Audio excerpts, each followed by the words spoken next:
Assalamualaikum warahmatullahi wabarakatuh. Ketemu lagi dengan Pak Muhtarom di mata pelajaran fikih. Untuk kali ini kita akan berbicara tentang kurban. Untuk memulai materi, mari kita berdoa terlebih dahulu. Bismillahirrahmanirrahim. Raditu billahi robba wa bil islami dina wa bi Muhammadin nabiyya wa rasula. Rabbi zidni ilman nafi'a warzuqni fahma wasi'a. Amin. Anak-anakku, untuk materi korban yang akan kita pelajari nanti, diharapkan nanti kalian dapat memahami ketentuan kurban dan akikah, kemudian dapat menyajikan contoh tata cara pelaksanaan kurban dan akikah. Dan tujuan akhirnya nanti kalian dapat menjelaskan pengertian kurban, dapat menjelaskan ketentuan kurban menurut syariat Islam, dan tentunya dapat mempraktekkan tata cara pelaksanaan kurban dengan baik dan benar. Kurban secara bahasa berasal dari bahasa Arab Qurba yang artinya dekat atau pendekatan diri. Sedangkan secara istilah diartikan dengan penyembelihan binatang ternak yang memenuhi syarat tertentu, dilaksanakan pada waktu tertentu dengan tujuan untuk mendekatkan diri kepada Allah Subhanahu wa taala. Adapun hukum kurban ada perbedaan pendapat. Tiga ulama fikih mengatakan hukumnya adalah sunnah muakkad, sedangkan Imam Hanafi mengatakan wajib. Dan kurban sendiri mengikuti sunnah dari Nabiullah Ibrahim alaihissalam. Oleh karena itu umat Islam diutamakan untuk melaksanakan salat ini setiap tahun. Jadi hukum pelaksanaan kurban adalah sunnah muakkad dan wajib bagi yang bernadzar untuk berkorban. Imam Syafi'i, Imam Maliki, Imam Hambali mengatakan bahwasanya hukum kurban adalah sunnah muakkad, sedangkan menurut Imam Hanafi hukumnya adalah wajib. Ya. Untuk sejarah singkat perintah berkorban, peristiwa kurban bermula ketika Allah menyuruh Nabi Ibrahim lewat mimpinya pada malam ke-8 untuk menyembelih putranya yang bernama Ismail, yang kemudian dilaksanakan pada hari ke-10. Karena malam ke-9, malam ke-10 juga Nabi Ibrahim bermimpi diperintahkan oleh Allah untuk menyembelih putranya yang bernama Ismail. Adapun waktu penyembelihan korban adalah mulai tanggal 10 Dzulhijjah atau hari Raya Idul Adha dan hari Tasyrik, yaitu tanggal 11, 12 dan 13 Dzulhijjah. Rasulullah sallallahu alaihi wasallam bersabda, "Man dzabha qabla sholati fa innama yadbahu li nafsihi. Wa man dzabha ba'da sholati wal khutbataini faqad atamma nusukahu wa asaba sunnatal muslimin." Rawahul Bukhari. Yang artinya, barang siapa menyembelih sebelum sholat, maka sungguhnya itu hanyalah penyembelihan untuk dirinya sendiri. Barang siapa menyembelih sudah sholat dan 2 khutbah, maka telah sempurna ibadahnya, sah kurbannya, dan telah sesuai dengan sunnah Muslim. Hadis riwayat Al-Bukhari dari Bara bin Azib. Anak-anakku, silakan amati gambar sapi berikut. Kira-kira ini sapi kurus apa gemuk? Ada cacat tidak?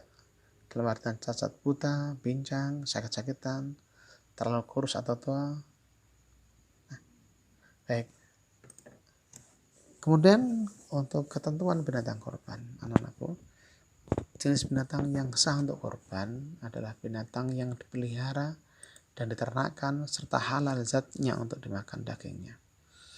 Jenis binatang korban ada 5 macam, yakni domba, kambing, kerbau, sapi, dan unta, dengan ketentuan domba dan kambing untuk korban 1 orang, sedangkan korban berupa kerbau, sapi, dan unta bisa maksimal untuk korban sebanyak 7 orang.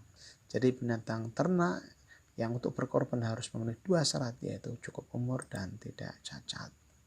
Adapun ketentuan umur binatang korban, untuk domba sekurang-kurangnya berumur 1 tahun atau telah berganti gigi atau musnah. Sedangkan untuk kambing bisa sekurang-kurangnya berumur 2 tahun. Untuk sapi dan kerbau sekurang-kurangnya berumur 2 tahun, sedangkan untuk unta sekurang-kurangnya berumur 5 tahun. Adapun cacat yang tidak diperbolehkan untuk berkorban adalah Satu, sakit mata atau buta, kemudian sakit atau tidak sehat, pincang kakinya, dan yang keempat terlalu kurus dan tua sekali sehingga seakan-akan tidak bersumsum. Ini yang tidak boleh. Anak-anakku, silakan perhatikan video berikut ini.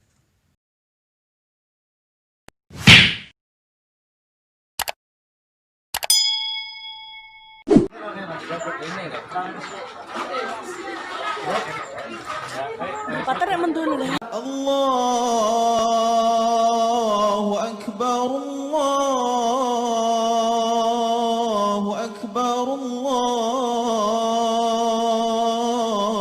Akbar. La ilaha illallah, wallahu akbar. Allahu akbar walillahil hamd.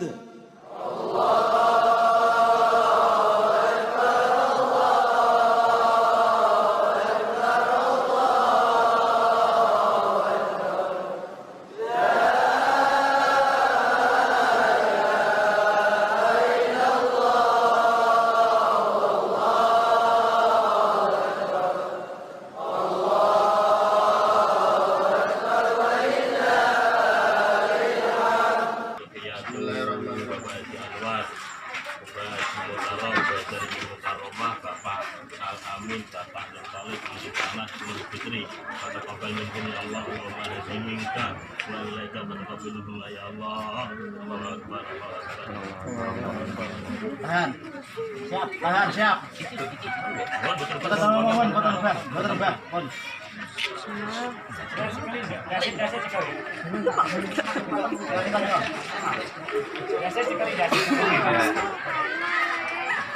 Dibelian sekali.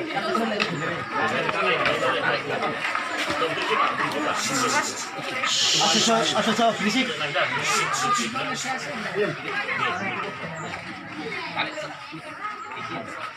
Oh, langsung tengah langsung ini.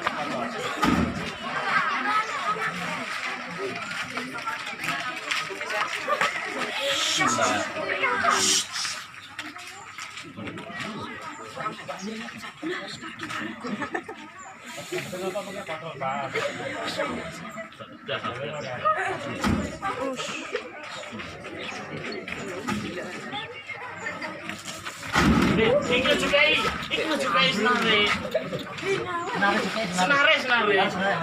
Apa ini sarana apa?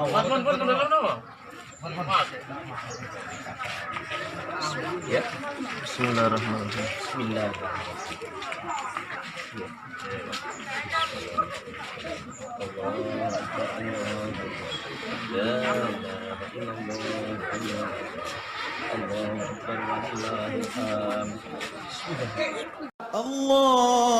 Allahu Akbar, Allahu Akbar,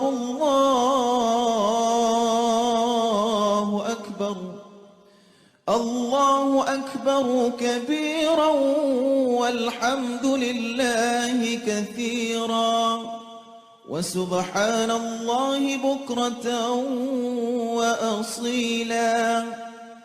La ilaha illallah wa la na'budu illa iyyahu mukhlishina lahuddin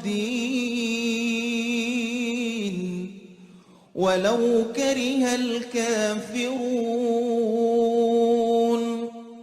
La ilaha illallah wahdahu sadaqa wa'dahu wa nasara 'abdahu وأعز جنده وهزم الأحزاب وحده. لا إله إلا الله والله أكبر. الله أكبر ولله الحمد.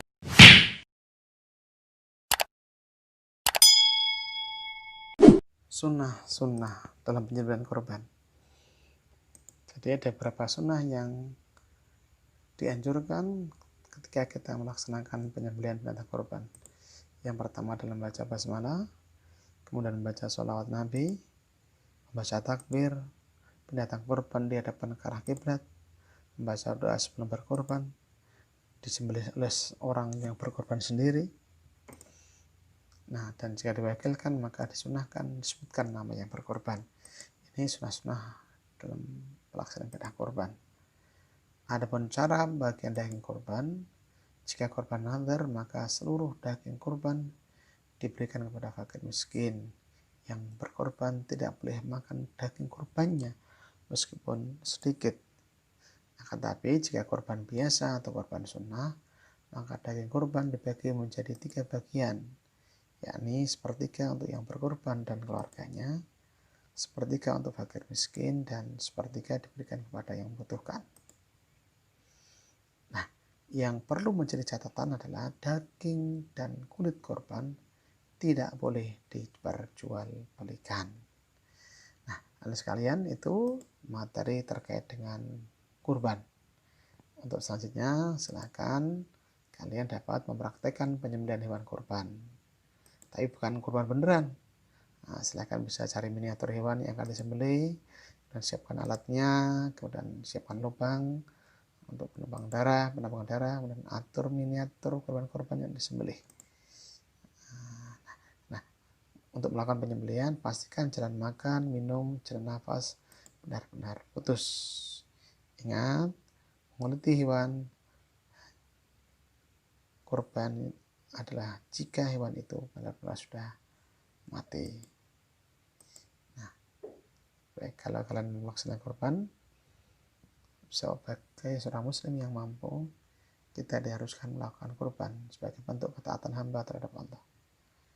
Ketaatan kita sangat jauh jika dibandingkan dengan ketaatan Nabi Ibrahim alaihissalam. Kita menyembelih putranya kesayangannya, yakni Nabi Ismail alaihissalam. Baik, untuk mengakhiri pertemuan kita pada kali ini, mari kita tutup bersama dengan bersama-sama membaca surat Al-Asr.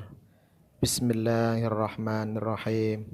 Wal 'asri innal insana lafi khusrin illa illalladzina amanu wa 'amilus solihati wa tawashaw bil haqqi wa tawashaw bis sabr.